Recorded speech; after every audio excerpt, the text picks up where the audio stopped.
You know this guy, William Shakespeare. He's widely regarded as the greatest writer in the English language. And here's Steve with his Harris Hawk Margot. Hi, Steve. What do they both have in common? Let me explain.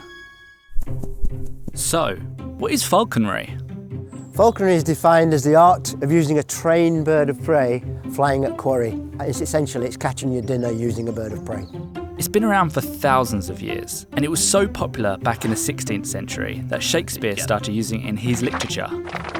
He was such a prolific falconer that everyone started using his phrases.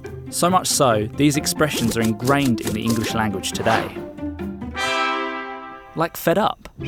When Margot has been out hunting, what happens is she will eat until she gets to a point where literally she's fed up to here, she's full. She doesn't want to do anything, so she sits still, looks miserable, and therefore we say to people, like the kids, look at you sitting there looking fed up.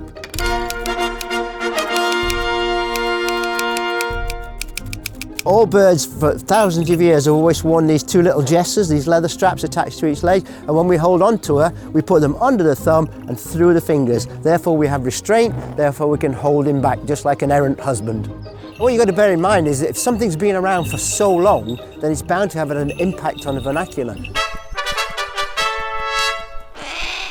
The falcon generally wears a hood because he's very highly strung, very nervous, and the hood is a calming down device. And what we do is when we put the hood on him, we're actually fooling him into thinking it's gone dark. So you've tricked him, i.e. hoodwinked him, using a hood to think it's night time so he relaxes.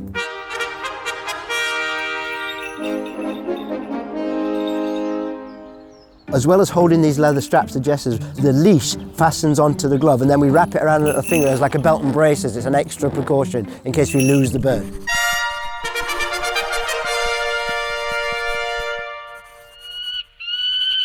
Haggard comes from an old bird that is learnt to hunt. You trap her once she's learnt to hunt, therefore she's a better hunter because she's learnt on her own, which is where we get the word an old hag from now. And how many people have used that every day and don't realise it's actually a falconry expression? So there we have it.